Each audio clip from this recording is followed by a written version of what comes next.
A very good morning to all of you. कैसे हैं आप सभी? आशा करता हूं कि मस्त होंगे, ज़बरदस्त होंगे। मैं डॉक्टर अमर एक बार पुनः आपका हार्दिक स्वागत करता हूं इस online platform magnet mind institute पर। बेटा, जैसा कि आप सभी जानते हैं, हम लोग मोलिकुलर बेसिस ऑफ इनहेरिटेंस को डिस्कस कर रहे थे और मोलिकुलर बेसिस ऑफ इनहेरिटेंस में हम लोग ट्रांसक्रिप्शन के बारे में बात शुरू की थी। आज मैं आपके सामने ट्रांसक्रिप्शन या जो अनुलेखन है उसकी मैकेनिज्म को डिस्कस करूंगा। ध्यान से वीडियो के साथ बने रहिएगा। साथ में पेन और कॉपी नोटबुक जरूर लेके बैठें ताकि आप लोग नोट्स बना सकें। नोट्स बनाने बेटा बहुत ज़रूरी है, अदरवाइज जो आपकी मेहनत है और जो हम लोगों की मेहनत है उस पर कोई ज़्यादा फायदा नहीं होगा। ठीक है ना? तो बेटा टाइम ज़्यादा वेस्ट ना करते हुए चलते हैं। आज हम लोग मैकेनिज्म ऑफ ट्रांसक्रिप्शन, ठीक है, अनुलेखन का जो क्रिया विधि है उसको डिस्कस करते हैं। बेटा देखिएगा, सबसे पहले हम लोग बात करेंगे अनुलेखन इकाई के बारे में। बेसिकली किसके बारे में बात करेंगे? अनुलेखन इकाई के बारे में, ट्रांसक्रिप्शन यूनिट के बारे में बात करेंगे। ट्रांसक्रिप्शन यूनिट आज हम लोग बात करेंगे। पहले ट्रांसक्रिप्शन यूनिट के बारे में बात करेंगे। अनुलेखन इकाई क्या होती है? अनुलेखन इकाई, ठीक है, इसके बारे में आज हम लोग बात करेंगे। बेटा देखना, अनुलेखन इकाई की अगर हम लोग बात करें, अनुलेखन इकाई basically it is a DNA is defined primarily by 3 region in the DNA. DNA में एक अनुलेखन इकाई को मुख्य रूप से डीएनए में 3 क्षेत्रों द्वारा परिभाषित किया जाता है। बेटा डीएनए के अंदर 3 अनुक्रम होते हैं। ये अनुक्रम मिलकर आपके किसका निर्माण करते हैं? अनुलेखन इकाई का निर्माण करते हैं। बेटा सबसे पहला जो डीएनए अनुक्रम है वह होता है बेटा उन्नायक, या जिसको हम लोग बोलते हैं प्रोमोटर। क्या बोलते हैं बेटा? प्रोमोटर। और हिंदी के अंदर इसे लिखा हुआ है, एक बहुत ही खतरनाक सा वर्ड लिखा हुआ है, उन्नायक। ठीक है बेटा, क्या होता है इसको हम लोग नेक्स्ट स्लाइड के अंदर डिस्कस करेंगे। दूसरी जो डीएनए सीक्वेंस होती है that is what, that is called as structural gene. Structural gene, संरचनात्मक जीन। क्या बोलते हैं इसके? इसे हम लोग बोलते हैं बेटा संरचनात्मक जीन। ठीक है। और तीसरा होता है बेटा टर्मिनेटर। तीसरी सीक्वेंस जो होती है उसको हम लोग बोलते हैं बेटा टर्मिनेटर जीन या ओनली टर्मिनेटर, जिसको बोलते हैं समापक। क्या बोलते हैं? समापक। मतलब एक अनुलेखन इकाई के अंदर मुख्य रूप से 3 डीएनए अनुक्रम, 3 डीएनए सीक्वेंस जो होती है वह प्रेजेंट होती है। एक जिसे हम लोग बोलते हैं प्रमोटर, दूसरा जिसको बोलते हैं स्ट्रक्चरल जीन या संरचनात्मक जीन, और थर्ड होता है बेटा टर्मिनेटर या जिसको बोलते हैं समापक।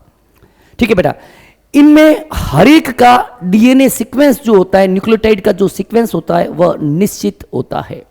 उसमें किसी भी तरह का फेरबदल नहीं होता, निश्चित होता है।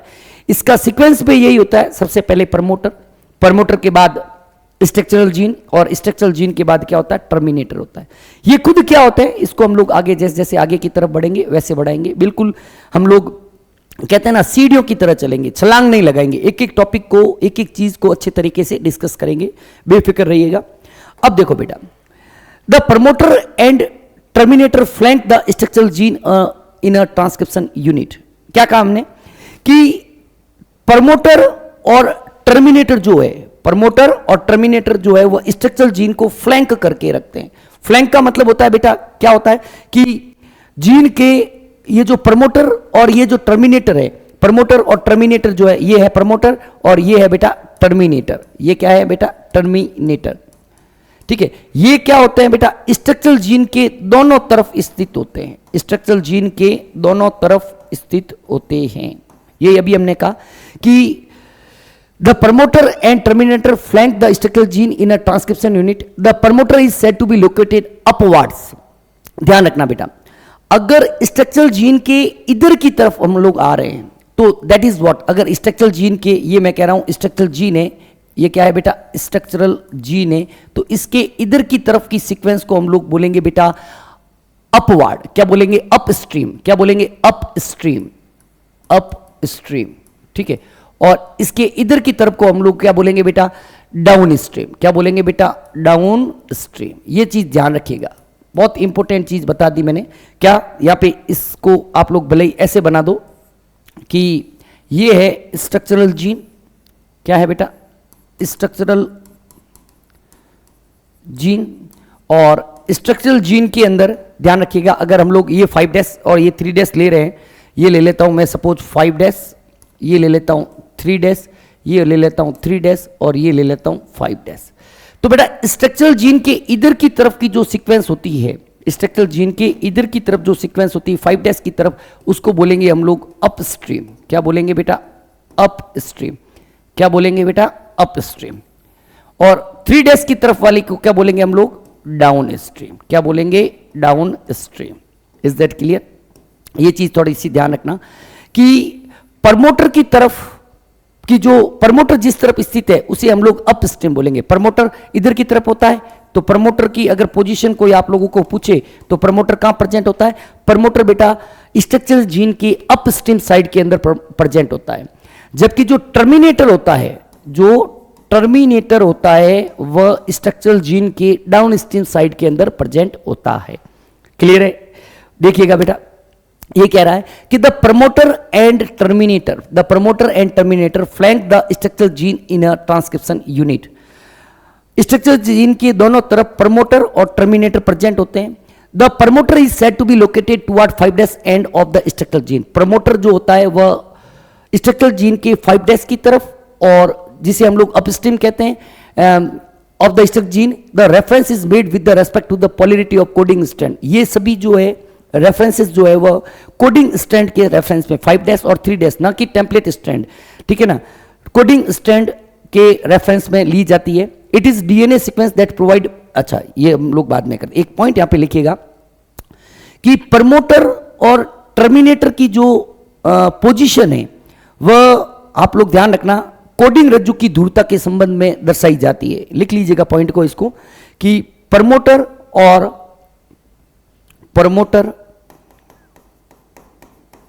व समापक जीन, या चलो हिंदी में लिख लेते हैं उन्नायक व समापक की स्थिति को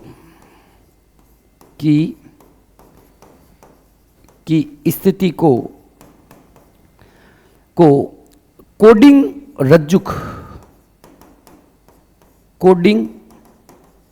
रज्जुक के संदर्भ में दर्शाया जाता है। ये चीज बहुत इंपॉर्टेंट है बेटा। कोडिंग रज्जुक, इसको हम लोग क्या बोलते हैं, कोडिंग बोलते हैं। ठीक है बेटा, ये ध्यान है आपको। इसको क्या बोलते हैं, कोडिंग स्ट्रैंड बोलते हैं, कोडिंग स्ट्रैंड, ठीक है। इसके संदर्भ में दर्शाया जाता है। The position of, English medium लिखिएगा, the position of promoter and terminator is said with respect to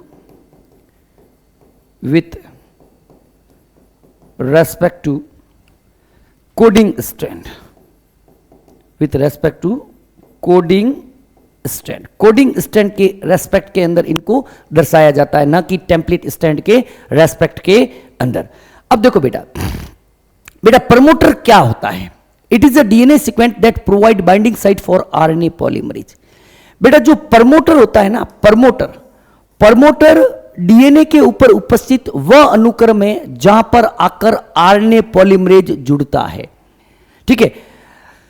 and it is the presence of promoter in transcription unit that also define the template and coding stand. लिखिएगा बेटा इसको बेटा कि promoter क्या होता है। यहां पर प्रमोटर होता क्या है, ध्यान से देखना। पहला, अगर अनुलेखन इकाई के अंदर पहली बात करें जिसे हम लोग उन्नायक या प्रमोटर कहते हैं। प्रमोटर क्या होता है? प्रमोटर डीएनए में उपस्थित वह अनुक्रम है जहां पर आकर आरएनए पॉलीमरेज जुड़ता है। लिखिएगा, डीएनए में उपस्थित वह अनुक्रम, डीएनए में उपस्थित वह अनुक्रम जहां पर आकर RNA polymerase enzyme, RNA polymerase enzyme जुड़ता है, उसे उन्नायक कहते हैं। कि the sequence on DNA where RNA polymerase bind during transcription, उसे हम लोग क्या बोलते हैं, प्रमोटर कहते हैं। इंग्लिश मीडियम लिखिएगा, the sequence of DNA, the sequence of DNA in transcription unit, in transcription unit where RNA polymerase bind, RNA polymerase enzyme bind is called as promoter, is called as promoter। अब देखना बेटा, RNA polymerase enzyme जो होता है वह promoter के ऊपर जुड़ता है। इसका मतलब आरएनए पॉलीमरेज एंजाइम के अंदर ऐसा कुछ है जो प्रमोटर के सीक्वेंस को आइडेंटिफाई कर रहा है। क्या कह रहा हूं कि अगर हमने कहा कि प्रमोटर डीएनए के ऊपर वह सीक्वेंस है जहां पर आकर आरएनए पॉलीमरेज एंजाइम जो है वह जुड़ रहा है, तो आरएनए पॉलीमरेज एंजाइम में ऐसा कुछ है जो प्रमोटर सीक्वेंस को आइडेंटिफाई कर रहा है। कौन सा सीक्वेंस होता है? आरएनए पॉलीमरेज में ऐसा क्या होता है कि वह प्रमोटर के अनुक्रम को आइडेंटिफाइड करता है। That is what, that is sigma factor. मतलब लिखिएगा कि आरएनए पॉलीमरेज एंजाइम का सिग्मा फैक्टर प्रमोटर के अनुक्रम को पहचानने का कार्य करता है। लिखिएगा, आरएनए पॉलीमरेज एंजाइम का, आरएनए पॉलीमरेज एंजाइम का सिग्मा कारक, सिग्मा कारक प्रमोटर अनुक्रम को पहचानने का कार्य करता है, का कार्य करता है। लिखिएगा English medium, the sigma factor of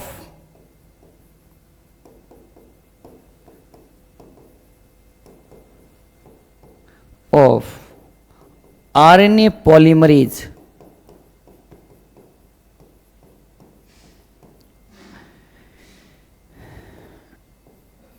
identify the promoter sequence, promoter sequence। Clear है बेटा? अगर किसी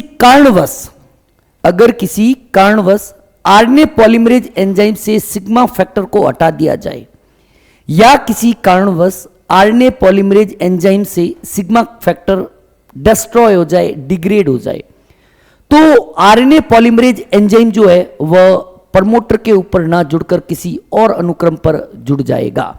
लिख लीजिएगा इस पॉइंट को भी। अगर किसी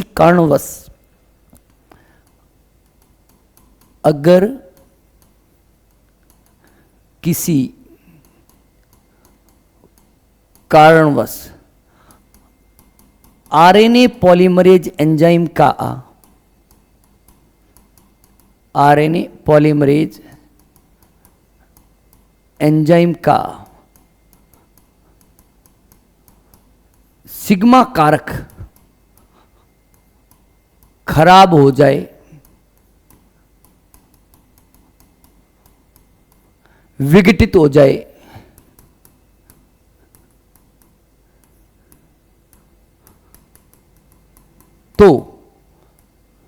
तो RNA polymerase enzyme,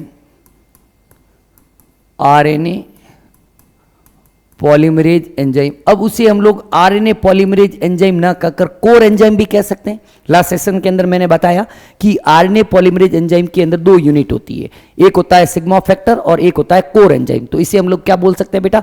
core enzyme. Core enzyme promoter के ऊपर नहीं जुड़ पाएगा, प्रमोटर पर नहीं जुड़ पाएगा। इंपॉर्टेंट पॉइंट है, ध्यान रखना बेटा, ये क्वेश्चन भी आया हुआ है, ठीक है ना?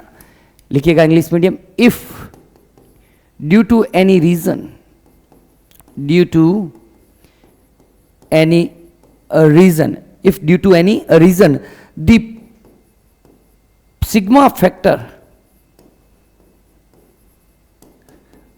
of RNA polymerase is removed or degraded, is removed or degraded, the RNA polymerase enzyme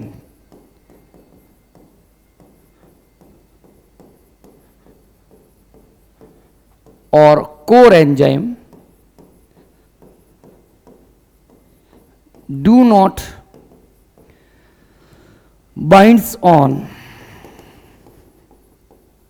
promoter. ठीक है बेटा, मतलब प्रमोटर के अनुक्रम को प्रमोटर के सीक्वेंस को आइडेंटिफाई करने का काम आपके कौन करता है? आपके करता है सिग्मा फैक्टर। ठीक है, अगर उसे ही हटा दिया या वो डिग्रेड हो गया तो क्या होगा? तो बेटा आरएनए पॉलीमरेज या जिसे हम लोग कोर एंजाइम अब कहेंगे, वह कोर एंजाइम जो होता है वह प्रमोटर के ऊपर नहीं जुड़ पाएगा।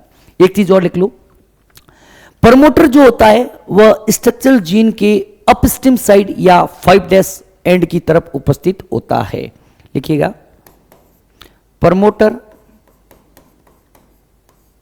संरचनात्मक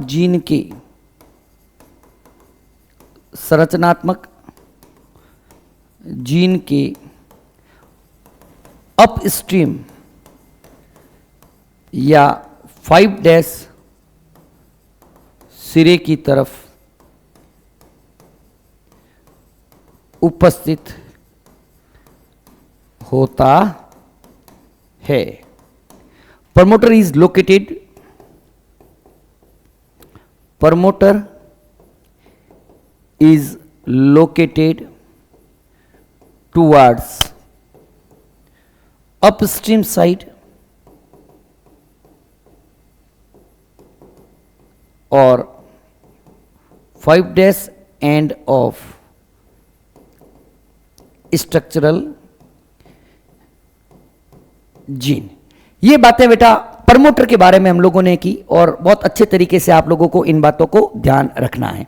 फिर देखो बेटा, ये बात हमने सब कुछ कर ली कि it is a DNA sequence, promoter के बारे में बात कर रहा है। It is a DNA sequence that provide binding site for RNA polymerase. ये देखो प्रमोटर है और ये क्या है बेटा? ये आपके है RNA polymerase enzyme. RNA polymerase enzyme कहां पर आकर जुड़ा? प्रमोटर के ऊपर आकर जुड़ता है। And it is the presence of A promoter in A transcription unit that also define the template and coding strand. Promoter की उपस्थिति टेम्पलेट और कोडिंग रज्जु को भी क्या करती है? परिभाषित करती है। ठीक है, कि प्रमोटर कहां पे प्रेजेंट है। प्रमोटर अगर जहां पे प्रेजेंट है उसके अकॉर्डिंग डीएनए के अंदर पता लगता है कि वह कौन सा स्टैंड जो है वह टेम्पलेट के रूप में काम में आता है। ठीक है, आगे देखते हैं बेटा, आगे बढ़ते हैं, कोई दिक्कत नहीं है। ये हो गया, ये हमने नोट कर लिया। अब देखो बेटा, मैंने कहा प्रमोटर जो होता है, प्रमोटर के ऊपर आकर कौन जुड़ता है? RNA polymerase. प्रमोटर के बाद क्या होता है? स्ट्रक्चरल जीन, उसके बारे में भी बात करेंगे। और फिर होता है टर्मिनेटर जीन। बेटा by switching its position with terminator, अगर हम लोग प्रमोटर को उठाकर टर्मिनेटर की तरफ लेके आ जाएं और टर्मिनेटर को इधर लेके आ जाएं, definition of coding and template stand could be reversed. अगर, बहुत इंपॉर्टेंट पॉइंट है, अगर समापक के साथ अपनी स्थिति बदलकर कोडिंग और टेम्पलेट रज्जुकों की परिभाषा को उल्टा किया जा सकता है। अगर किसी भी तरीके से हाइपोथेटिकल रूप से अगर हम लोग ये माने कि प्रमोटर ने अपनी स्थिति को टर्मिनेटर पर लेके गए, प्रमोटर इधर आ गया, टर्मिनेटर इधर आ गया, तो कोडिंग रज्जु की और कोडिंग रज्जु की जो डेफिनेशन है, टेम्पलेट रज्जु की जो डेफिनेशन है, वह उल्टी हो जाएगी, डिफरेंस हो जाएगी, ठीक है ना।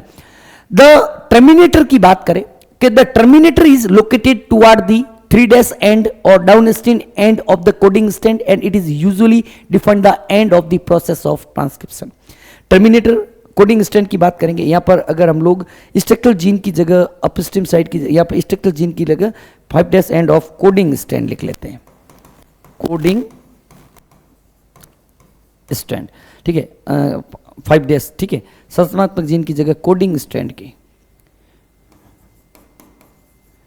कोडिंग रज्जुक लिख लो, ठीक है।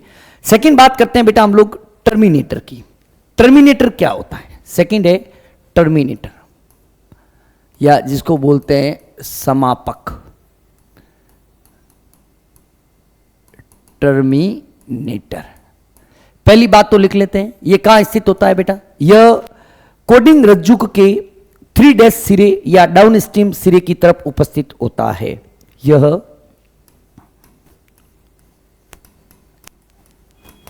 कोडिंग रज्जुक के 3 सिरे या डाउन स्ट्रीम की तरफ स्थित होता है, स्थित होता है। इट इज लोकेटेड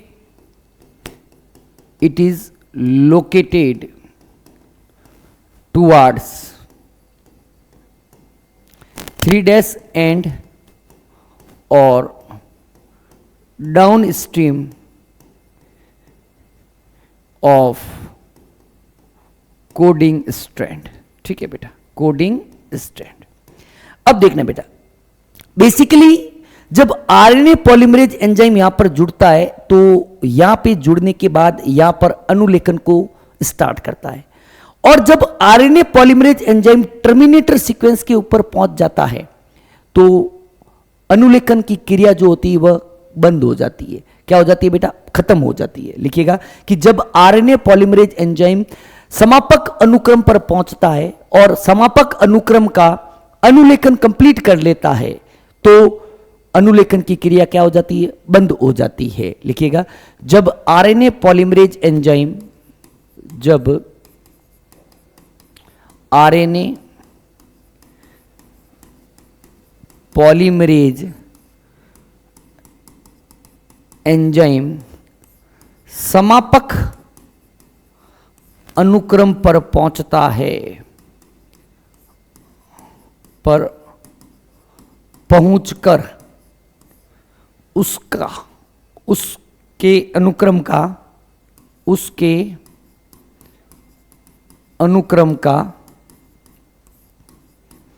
उसका खुद का अनुलेखन जरूर होता है, ठीक है ना, ये ध्यान रखना। उसके अनुक्रम का अनुलेखन कर देता है तो अनुलेखन की क्रिया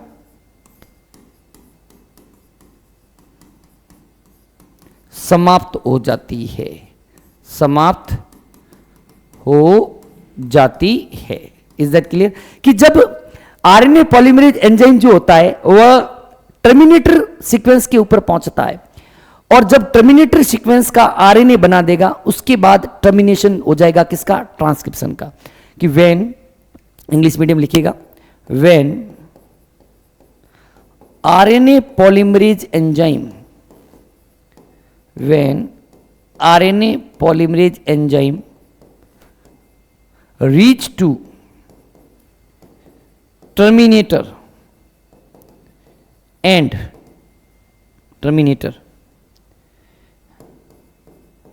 transcribed its sequence, then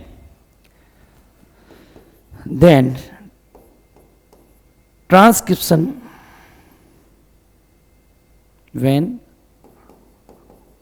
then transcription stops. Transcription क्या हो जाता है बेटा? खत्म हो जाता है. फिर देखना बेटा, कुछ एडिशनल रेगुलेटरी सीक्वेंस भी प्रेजेंट होती है. जो एडिशनल रेगुलेटरी जो सीक्वेंस है वह अपस्ट्रीम भी हो सकती है और वह डाउनस्ट्रीम भी हो सकती है. ठीक है. To the promoter some of the properties of this sequence shall be discuss while dealing with the regulation of gene expression. वो हम लोग बाद में देखेंगे. कि और क्या कह रहा हूं कि इसके साथ में ही कुछ ऐसे एडिशनल सीक्वेंस होती है प्रमोटर टर्मिनेटर के साथ में, जो या तो अपस्ट्रीम साइड के अंदर होती है या डाउनस्ट्रीम साइड के अंदर हो सकती है.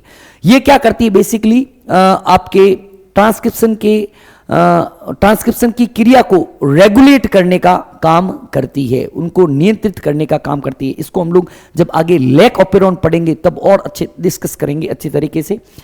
फिर देखते हैं बेटा, बात करते हैं तीसरी बात स्ट्रक्चरल जीन की. बेटा संरचनात्मक जीन क्या होता है? स्ट्रक्चरल जीन बेसिकली अगर हम लोग बात करें कि डीएनए में उपस्थित वह अनुक्रम जिससे आरएनए का निर्माण होता है, उसे हम लोग संरचनात्मक जीन कहते हैं. अभी तो इतनी डेफिनेशन लिखो कि डीएनए में उपस्थित वह अनुक्रम, डीएनए में उपस्थित वह अनुक्रम जिससे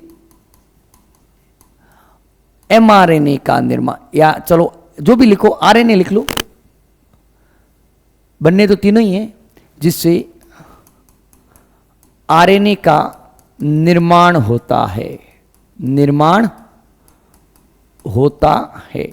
the sequence is DNA from which the RNA is synthesize. The sequence of DNA, the sequence of DNA from which RNA is synthesized.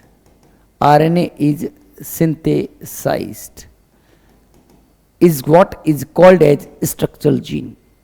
अब देखो बेटा, structural gene is a transcription unit, could be said as monocystonic as well as polysystonic. बेटा संरचनात्मक gene दो तरीके का हो सकता है, या तो मोनोसिस्टोनिक कंडीशन के अंदर होगा या पॉलीसिस्टोनिक कंडीशन के अंदर होगा. ध्यान से देखना बेटा, स्ट्रक्चरल जीन जो होता है, स्ट्रक्चरल जीन संरचनात्मक जीन, जिसको हम लोग क्या बोलते हैं बेटा? संरचनात्मक जीन हिंदी के अंदर.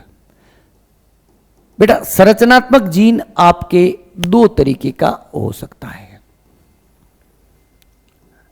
या तो वह होगा बेटा मोनोसिस्टोनिक कंडीशन के अंदर, मोनोसिस्टोनिक. ठीक है. या वह कैसा होगा बेटा? या वह होगा बेटा आपके पॉलीसिस्टोनिक कंडीशन के अंदर. ध्यान से देखना बेटा, या तो कैसा होगा? मोनोसिस्टोनिक कंडीशन के अंदर होगा, या आपके होगा पॉलीसिस्टोनिक कंडीशन के अंदर. मोनोसिस्टोनिक कंडीशन क्या होती है? The mRNA in which genetic signal is present for the formation of only one polypeptide. ऐसा एमआरएनए, वह एमआरएनए जिसमें केवल एक पॉलीपेप्टाइड श्रृंखला के निर्माण के लिए आनुवंशिक संकेत उपस्थित होता है, उसे हम लोग मोनोसिस्टोनिक कहते हैं. आप लोग इस तरीके से समझ सकते हैं कि अगर एक एमआरएनए से एक ही प्रकार के प्रोटीन का निर्माण होता है, मोनो का मतलब एक, सिस्टोनिक का मतलब सीक्वेंस जो पॉलीपेप्टाइड का निर्माण करती है. यदि एमआरएनए में एक ही प्रकार के प्रोटीन निर्माण के लिए, यदि एमआरएनए में एक ही प्रकार के प्रोटीन निर्माण के लिए आनुवंशिक सूचना उपस्थित होती है तो उसे मोनोसिस्टोनिक अवस्था कहते हैं. आगे चले गए क्या? यदि लिखिएगा, यदि एमआरएनए में एक ही प्रकार के प्रोटीन निर्माण के लिए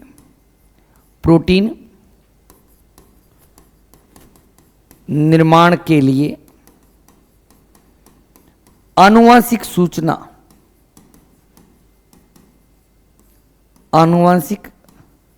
सूचना उपस्थित हो तो उसे मोनोसिस्टोनिक अवस्था कहते हैं, ठीक है। If the mRNA possesses only the formation of one protein, अच्छा आगे क्या कह रहे हैं, if the mRNA in which genetic signal is present for the formation of only one polypeptide, ठीक है। mRNA, अच्छा आगे है क्या, mRNA in which information present only for mRNA in which genetic information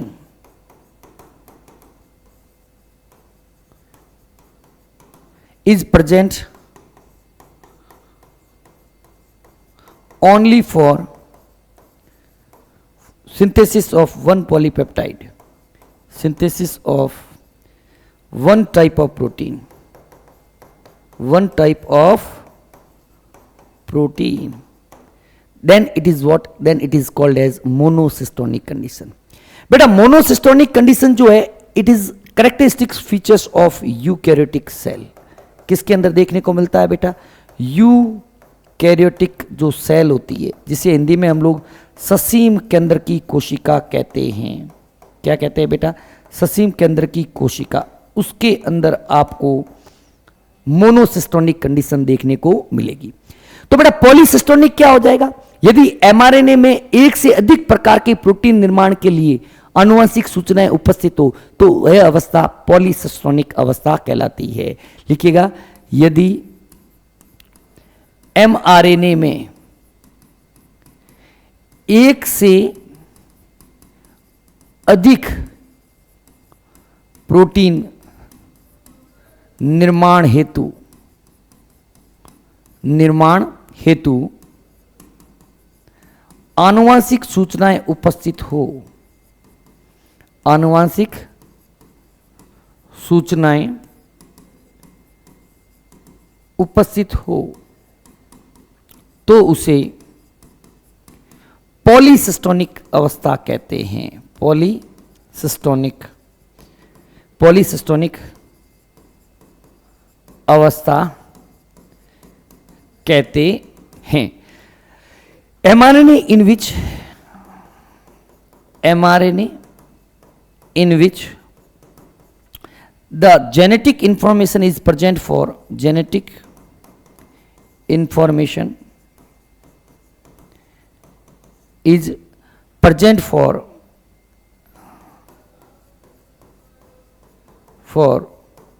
synthesis of more than one protein,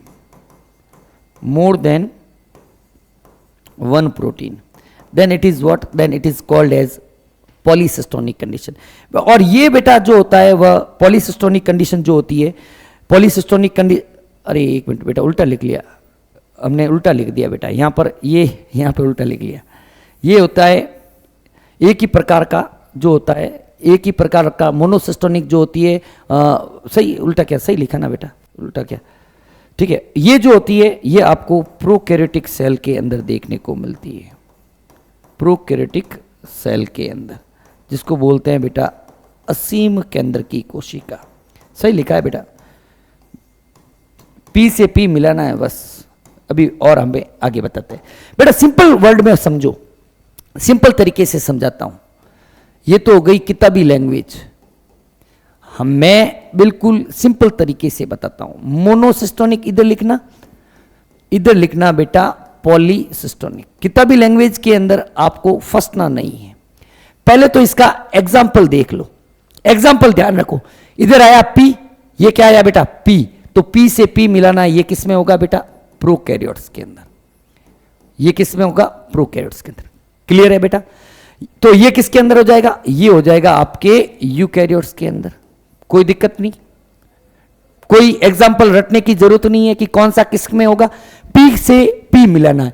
P मतलब पॉलीसिस्टोनिक, P मतलब पॉलीसिस्टोनिक, पॉलीसिस्टोनिक, और P का मतलब ही क्या, प्रोकैरियोट्स। पी का मतलब ही क्या है बेटा, प्रोकैरियोट्स। अगर देखना बेटा, एक डीएनए एक ही प्रकार का प्रोटीन बनाए, एक एमआरएनए एक ही प्रकार का प्रोटीन बनाए, मैं क्या कह रहा हूं, अगर one mRNA make one type of protein, one type of protein, ठीक है, और यहां पर क्या होगा, one mRNA more than one type of protein, more than one type of protein, ठीक है, then it is what, then it is called as polycistronic. देखो बेटा, प्रोकैरियोटिक सेल या प्रोकैरियोटिक ऑर्गेनिज्म जो होते हैं वह एक कोशिकीय होते हैं, यूनिसेलुलर होते हैं, और उस यूनिसेलुलर, एक मिनट बेटा, बैटरी डिस्चार्ज हो रही है।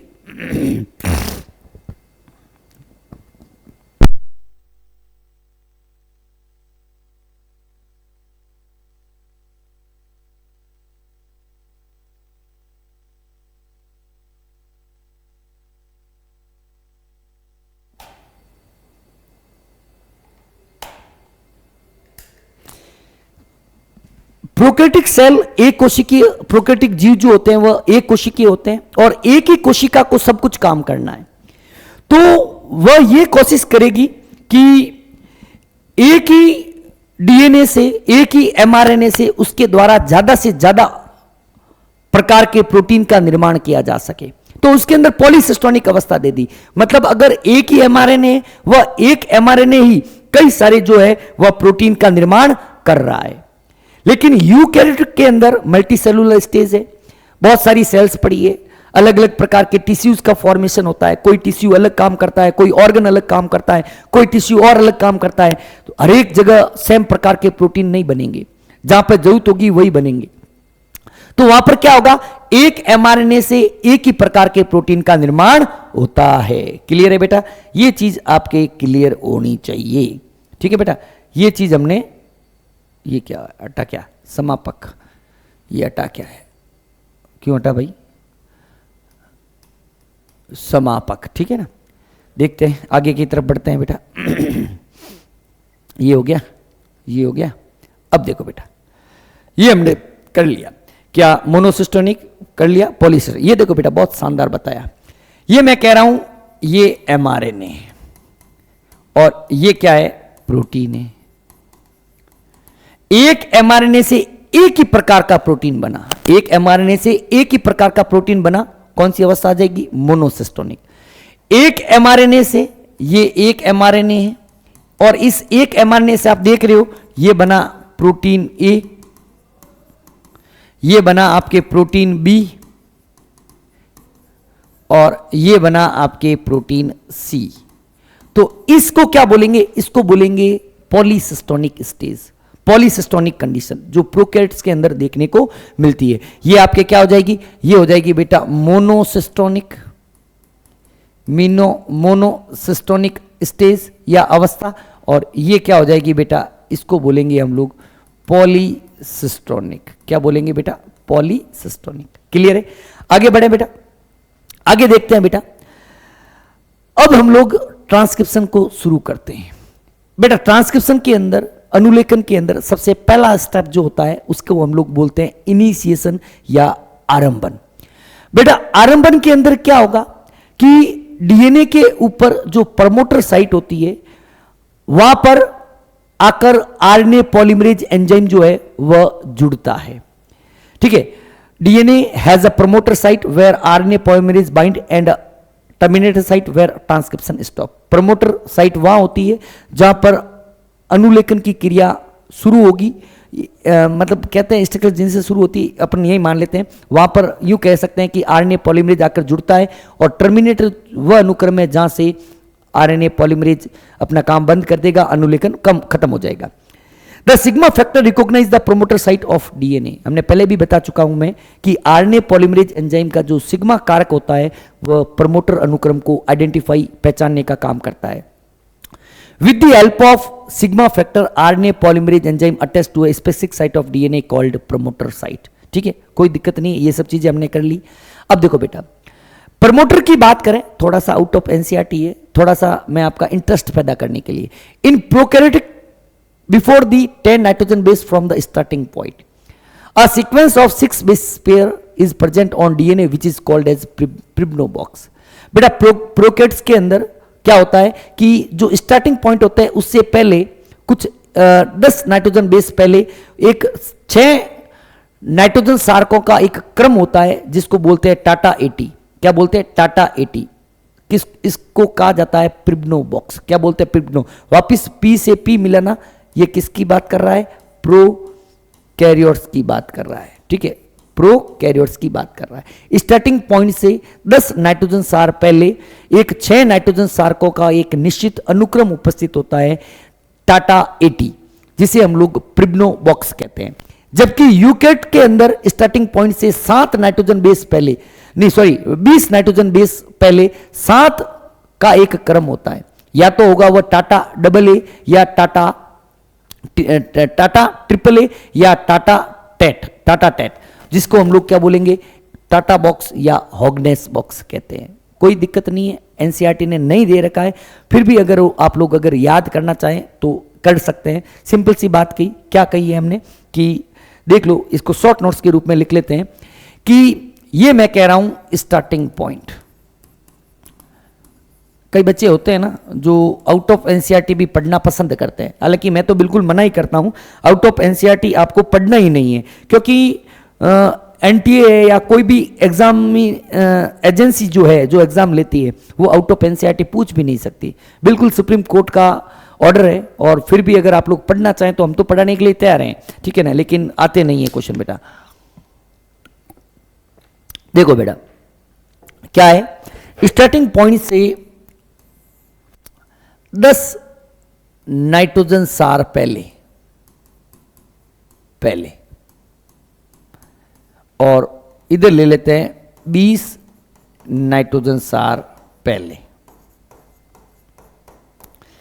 एक 6 नाइट्रोजन क्षारक क्रम होता है,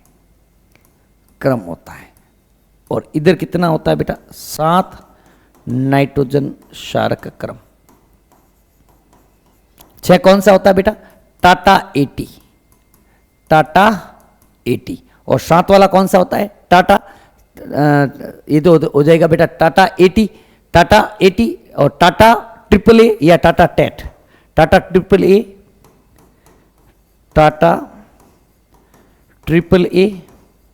या टाटा टेट. ठीक है, ये क्या कहलाता है? इसको बोलते हैं बेटा प्रिब्नो बॉक्स. किसके अंदर होगा? ये होगा बेटा प्रोकैरियोट्स के अंदर. ये इसको क्या बोलते हैं बेटा? इसको बोलते हैं बेटा टाटा बॉक्स या हॉगनेस बॉक्स, या इसको क्या बोलते हैं बेटा? हॉगनेस बॉक्स या हॉगनेस बॉक्स. और ये किसके अंदर होगा बेटा? ये आपके होगा यूकैरियोट्स के अंदर. ठीक है, बिल्कुल इजी तरीके से आपके लिख दिए. याद करना चाहते हो तो कर लेना, from my point of view मत करना. ठीक है, फिर देखो बेटा at start point RNA polymerase enzyme. देखो बेटा, जैसे ही प्रमोटर सीक्वेंस के ऊपर आरएनए पॉलीमरेज एंजाइम जुड़ता है, वह क्या करेगा? सिग्मा फैक्टर का काम यहीं तक होता है कि वह प्रमोटर को आइडेंटिफाई करेगा, आरएनए पॉलीमरेज को वहां पर जोड़ेगा, उसके बाद सिग्मा फैक्टर वहां से हट जाएगा और वह किसी दूसरे प्रमोटर के ऊपर जुड़ने का काम करेगा. जैसे ही आरएनए पॉलीमरेज अब जुड़ेगा, वह क्या करेगा? दोनों जो डीएनए होंगे उसके बीच में हाइड्रोजन बंध को तोड़ने का काम करता है. हाइड्रोजन बंध को क्या करेगा? तोड़ेगा. At start point, RNA polymerase enzyme break hydrogen bond between two DNA strand and separate them. Hydrogen बंध को तोड़ेगा तो क्या? देखो बेटा इस तरीके से, मतलब ये है, इस तरीके से वह काम करता है. यहां पर मैं कह रहा हूं ये RNA पॉलीमरेज जुड़ गया. ये RNA पॉलीमरेज क्या करेगा? इसको दो स्टैंड जो है इनके बीच में जो हाइड्रोजन बॉन्ड है उनको तोड़ेगा और उनको सेपरेट करेगा, तो यहां पर एक बबल बनेगी। इस बबल को बोलते हैं बेटा ट्रांसक्रिप्शन बबल। क्या बोलते हैं? Transcription bubble. Bubble like structure बनती है, गुब्बारे के समान या एक बुलबुले के समान संरचना बनती है, that is what transcription bubble. One of these stand take part in transcription proceed in 5-3 direction. दोनों स्टैंड में से एक जो स्टैंड होता है, एक स्टैंड कौन सा होता है बेटा? 3' to 5' वाला स्टैंड जो होता है वह टेम्पलेट स्टैंड के रूप में काम में आता है। फिर देखिएगा बेटा, अब इसके अंदर हमें देखो, हमें यहां पर अगर टेम्पलेट स्टैंड के अंदर कोई डीएनए अनुक्रम है तो सामने में भी तो हमें क्या चाहिए? डीएनटीपी चाहिए। तो वही बात है कि द राइबोन्यूक्लियोटाइड ट्राइफॉस्फेट, डीएनटीपीज नहीं एनटीपीज, सॉरी एनटीपीज, यहां पर ribonucleoside triphosphate, ribonucleoside triphosphate come to lie opposite complementary nitrogen base of antisense strand. These ribonucleotides present in the form of triphosphate ATP, GTP, UTP and CTP. When they are used in transcription, pyrophosphate hydrolysis to, ये बेटा NCERT ने दे नहीं रखा है, बिल्कुल आप लोग पढ़े तो पढ़े, नहीं पढ़े तो भी छोड़ दें, कोई दिक्कत नहीं है, मतलब काम आते हैं बेटा। ठीक है, आगे देखना बेटा, यहां तक मैं एक बार वापिस आपको समझा देता हूं।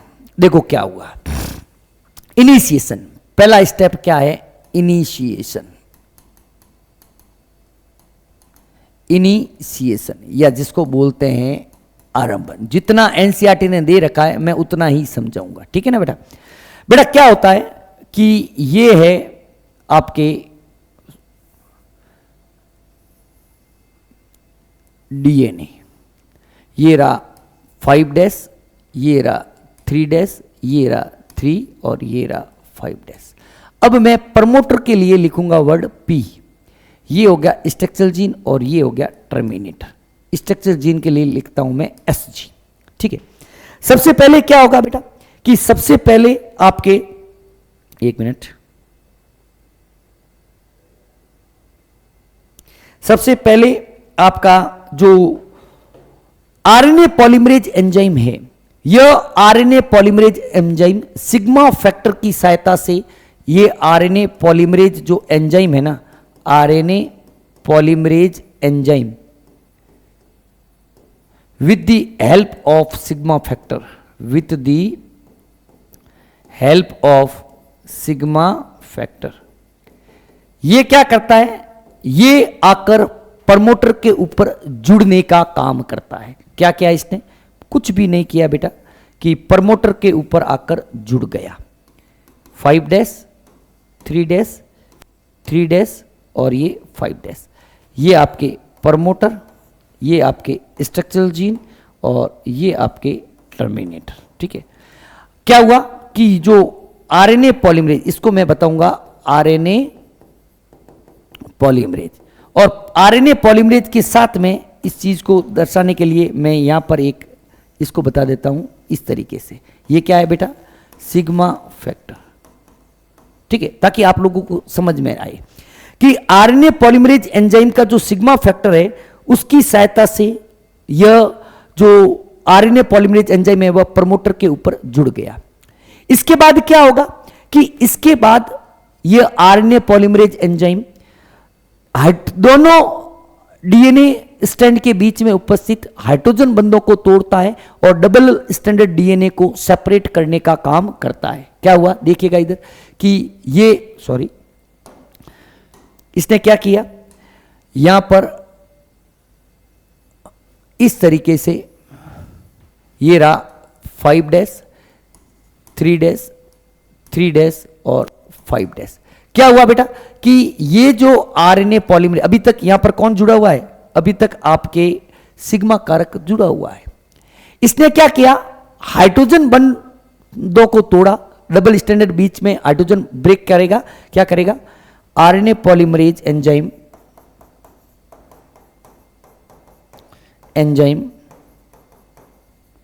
breaks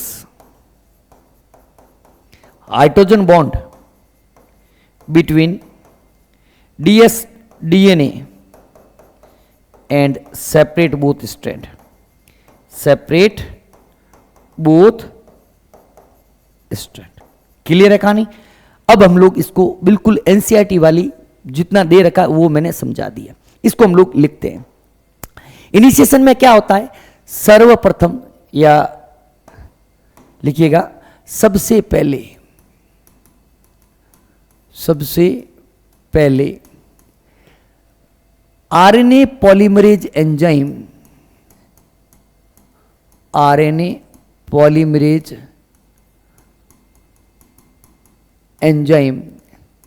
सिग्मा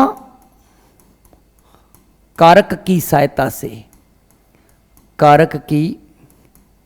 सहायता से प्रमोटर अनुक्रम पर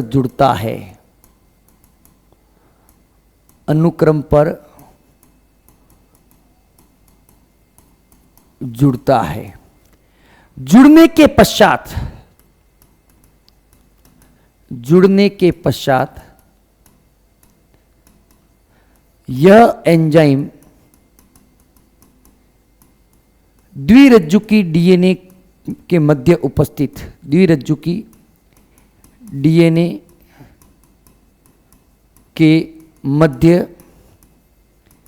उपस्थित हाइड्रोजन बंधों को तोड़कर दोनों रज्जुकों को अलग अलग करता है। क्योंकि बेटा हम सभी जानते हैं कि ट्रांसक्रिप्शन प्रोसेस के अंदर डीएनए के 2 रज्जुकों में से केवल एक रज्जुक जो होता है वह काम में आता है। इंग्लिश मीडियम लिखिएगा। फर्स्ट ऑफ ऑल बेटा इसका बिल्कुल मैं कॉपी नहीं करता हूं, जो अपन को भाषा समझ में आती है वो भाषा में लिखने की कोशिश करता हूं। First of all the RNA polymerase enzyme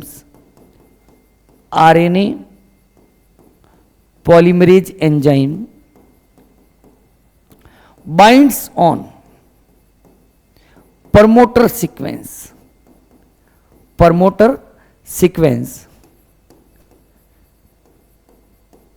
with the help of sigma factor sigma कारक की सहायता से आरएनए पॉलीमरेज एंजाइम जो होता है वह प्रोमोटर के ऊपर जुड़ता है। After joining it break the hydrogen bonds present between two strands of DNA and separate them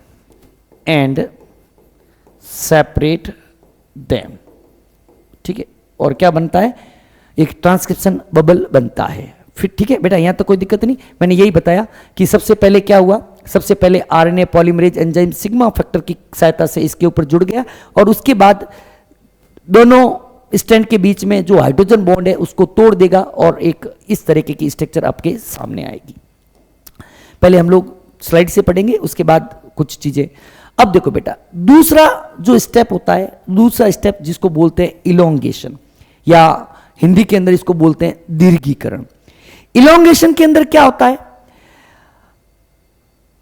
elongation के समय सिग्मा फैक्टर, पहला काम तो क्या होता है, सिग्मा कारक जो होता है वह हट जाता है। सिग्मा कारक का काम केवल इनिशिएशन के अंदर होता है, सिग्मा कारक हट जाएगा। अब पीछे जो बचा, ये सिग्मा कारक है, तो पीछे क्या बचा बेटा, पीछे बटा कोर एंजाइम। पीछे क्या बचा बेटा, कोर एंजाइम। क्योंकि पहले ही हम लोग पढ़ चुके हैं कि आरएनए पॉलीमरेज एंजाइम के अंदर 2 स्ट्रक्चर्स होती है। एक स्ट्रक्चर को हम लोग बोलते हैं सिग्मा फैक्टर और दूसरे को बोलते हैं कोर एंजाइम, और दोनों मिलकर क्या कहलाते हैं, होलो एंजाइम कहलाते हैं। इनिशिएशन के अंदर होलो एंजाइम काम में आता है, इलोंगेशन के अंदर कोर एंजाइम काम में आता है। सबसे पहला काम क्या होगा, sigma factor separate and RNA polymerase move along the antisense strand till it reaches terminator sites. अब क्या करेगा, आरएनए पॉलीमरेज एंजाइम जो होता है वह इधर डाउनस्ट्रीम साइड की तरफ मूव करता है। जब यह डाउनस्ट्रीम साइड की तरफ मूव करता है तो आपने देखा होगा कि जो भी टेम्पलेट स्टैंड होते हैं, टेम्पलेट स्टैंड के ऊपर जो भी न्यूक्लियोटाइड्स पड़े हैं उसके अपोजिट न्यूक्लियोटाइड्स को, उसके कॉम्प्लीमेंट्री न्यूक्लियोटाइड्स को साथ में जोड़ता रहता है, जिसकी वजह से आरएनए की चेन जो है वह बनती है। ठीक है, टर्मिनेटर बाद में करेंगे, पहले यहां तक देखते हैं। देखो बेटा क्या हुआ, अभी अपने पास दूसरा जो स्टेप है, दूसरा स्टेप जो होता है उसको बोलते हैं इलोंगेशन। क्या बोलते हैं? इलोंगेशन, या जिसको हिंदी में लिखते हैं बेटा दीर्घीकरण। क्या हुआ देखिएगा, ये स्ट्रक्चर अपने पास है। ठीक है, ये 5'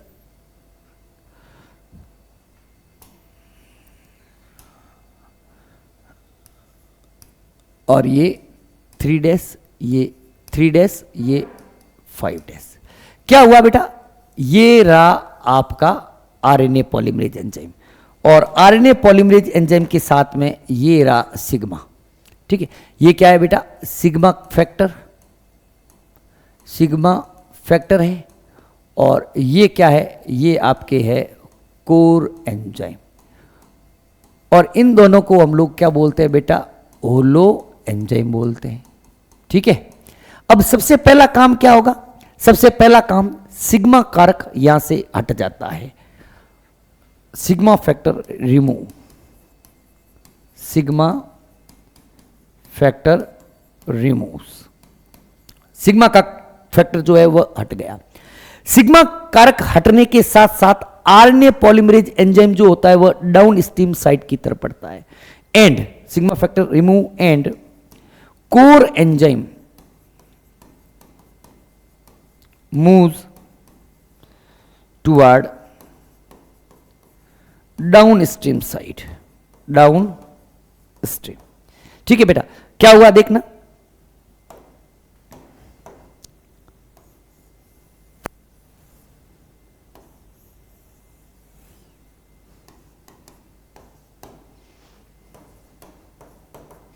ये यहां पर आ गया अपना,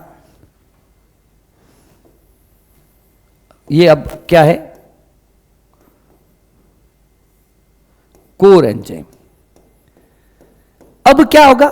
ये कोर एंजाइम देखना बेटा क्या करेगा, ये कोर एंजाइम यहां पे बना देते हैं। अच्छा चलो यहीं पे, ये कोर एंजाइम क्या करेगा? अगर यहां पर सीक्वेंस है, मैं कह रहा हूं टी, यहां पर ए, यहां पर जी, यहां पर ए, या चलो ऐसी sequence C T A G C T A T A.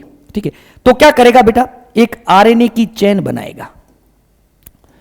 ठीक है, ये ले लेते हैं।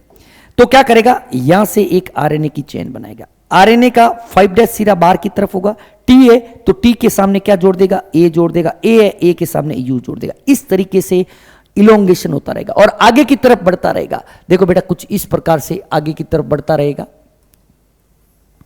आगे जो है डीएनए खुलता रहेगा और अगर मैं कह रहा हूं आरएनए पॉलीमरेज का कोर एंजाइम यहां पर आ गया तो इस तरीके से जो है 5' और आगे की तरफ जो है 3' जो है वह चलती रहती है। मतलब क्या होगा? लिखिएगा, इंग्लिश मीडियम और हिंदी मीडियम दोनों को लिखते हैं। टर्मिनेशन इलोंगेशन के अंदर क्या होता है कि सबसे पहला काम क्या होगा? सिग्मा कारक हट जाता है, सिग्मा कारक हट जाता है, sigma factor separate, sigma factor separate. ये ध्यान रखना बेटा, सिग्मा कारक का काम केवल और केवल इनिशिएशन के समय आता है और वो भी क्या होता है? प्रमोटर को आइडेंटिफाइड करने का होता है। अब क्या होगा? अब कोर एंजाइम डीएनए पर डाउन स्ट्रीम साइड की तरफ बढ़ता है, डाउन स्ट्रीम दिशा की तरफ बढ़ता है और टेम्पलेट स्टैंड पर उपस्थित, टेम्पलेट स्टैंड पर उपस्थित न्यूक्लियोटाइड के अनुसार, न्यूक्लियोटाइड के अनुसार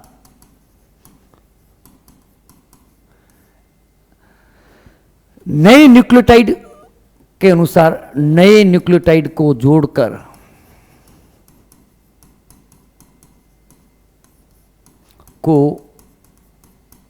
जोड़कर आरएनए का निर्माण करता है, निर्माण करता है। और यह प्रक्रिया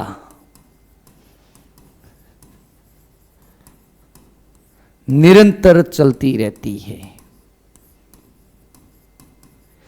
चलती रहती है। नया जुड़ने वाला न्यूक्लियोटाइड 3' एंड की तरफ जुड़ता है, इसलिए अनुलेखन की दिशा भी क्या होगी, 5' से 3' होगी। लिखिएगा, नया जुड़ने वाला न्यूक्लियोटाइड 3' सिरे की तरफ जुड़ता है, इसलिए अनुलेखन की दिशा, अनुलेखन की दिशा हमेशा 5' से 3' होती है। ध्यान रखना बेटा, आरएनए का निर्माण जो होता है वो 5' से 3' की तरफ होता है। ये लिख लिया। Now core enzyme move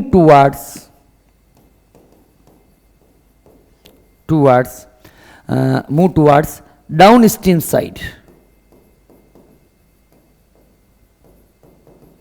and attached and join and attach या add लिख लो, and add new nucleotides according to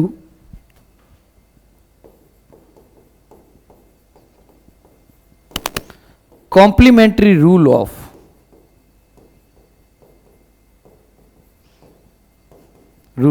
according to complementary rule and template strand, and this process continued.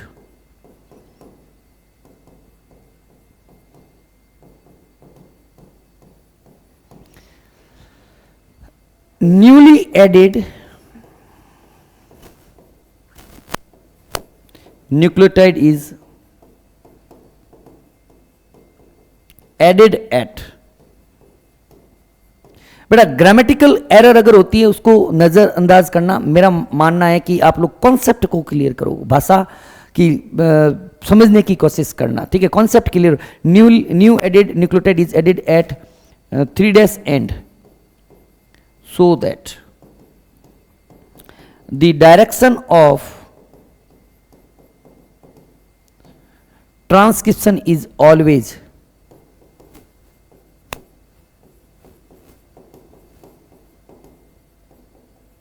is always 5' to 3'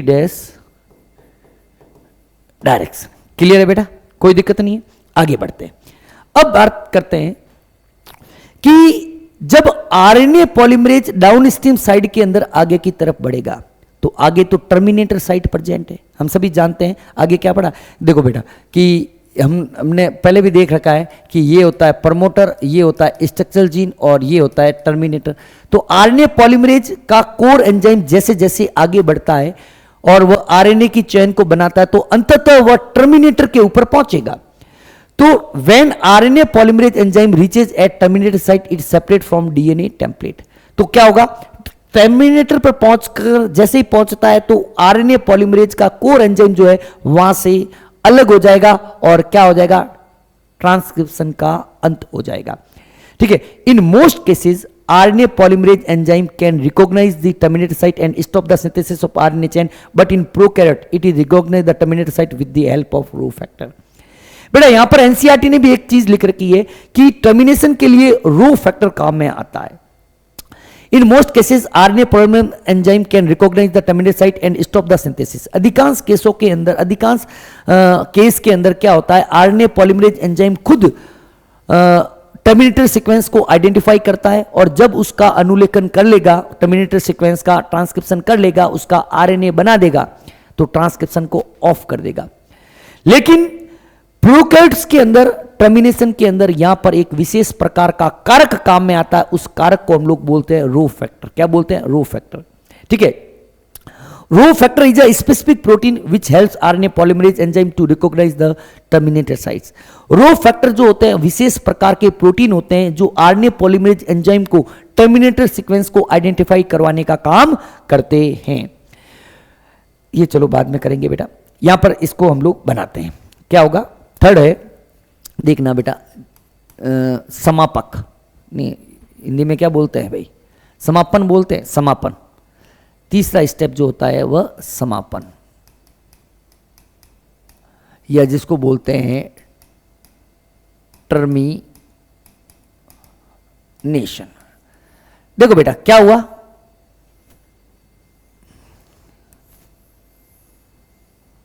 ये 5 dash, sorry ये हो गया आपके 3 dash, 3 dash 5 dash. अब क्या हुआ, ये जो कोर एंजाइम है वो यहां पर पहुंच गया और यहां पर आपके क्या पड़ा है बेटा? टर्मिनेटर पड़ा है. और आरएनए की चेन जो है वह काफी बड़ी हो चुकी है. ये क्या है? Newly synthesized RNA. Newly synthesized RNA. जैसे ही आरएनए पॉलीमरेज एंजाइम का कोर एंजाइम जो है टर्मिनेटर के ऊपर पहुंचता है, तो आरएनए पॉलीमरेज एंजाइम जो होता है क्या होगा बेटा? ये डीएनए अलग हो जाएगा, डीएनए वापिस अलग हो जाएगा और आरएनए की चेन जो है न्यूक्लियोप्लाज्म के अंदर मुक्त हो जाएगी. न्यूक्लियोप्लाज्म के अंदर क्या होता थी? मुक्त हो जाती है. और कोर एंजाइम जो है, कोर एंजाइम भी अलग हो जाएगा. कोर एंजाइम भी जो है वह अलग हो जाएगा. एक चीज ध्यान रखनी है कि यहां पर एक रो फैक्टर जो है वह सहायता करता है. कौन? Rho factor. रो, चलो रो फैक्टर, रो कारक जो है इसमें सहायता करता है. किसके अंदर? प्रोकैरियोट्स के अंदर. क्लियर है बेटा? कोई दिक्कत नहीं है. आगे बढ़े. अब देखो बेटा, या कितना टाइम हुआ है, आगे करें, देखते हैं. नेक्स्ट क्लास में ले लेंगे. क्या है, चलो इसको हम लोग नेक्स्ट क्लास में ले लेंगे. मतलब पोस्ट ट्रांसक्रिप्शनल मॉडिफिकेशन जो है वो हम लोग नेक्स्ट क्लास के अंदर ले लेंगे. यहाँ तक ले लेते हैं. ये आपके ट्रांसक्रिप्शन का जो है हमने एंड कर लिया. कल हम लोग पढ़ लेंगे ये स्प्लिट जीन वगैरह, नेक्स्ट लेक्चर के अंदर ले लेंगे. नहीं तो क्या है, ज़्यादा हो जाएगा आपके. चलिए ठीक है बेटा. ओके, आज के क्लास में इतना ही. नेक्स्ट मिलते हैं बेटा नेक्स्ट वीडियो के अंदर, जिसके अंदर हम लोग कह सकते हैं कि पोस्ट ट्रांसक्रिप्शनल मॉडिफिकेशन, पश्च अनुलेखन रूपांतरण के बारे में बात करेंगे. तब तक थैंक यू वेरी मच. अच्छा, इसको सेव करना है, सेव करना है. सेव वाला ऑन रिकॉर्ड रहना चाहिए. स्टोरेज के अंदर, स्टोरेज के अंदर न्यू सेशन बायोलॉजी, ये it is the I think 10th lecture. Molecular biology का 10वां लेक्चर है बेटा. ठीक है ना? Molecular basis of inheritance, it is the 10th lecture. Okay बेटा, मिलते हैं नेक्स्ट वीडियो के अंदर. तब तक गुड बाय.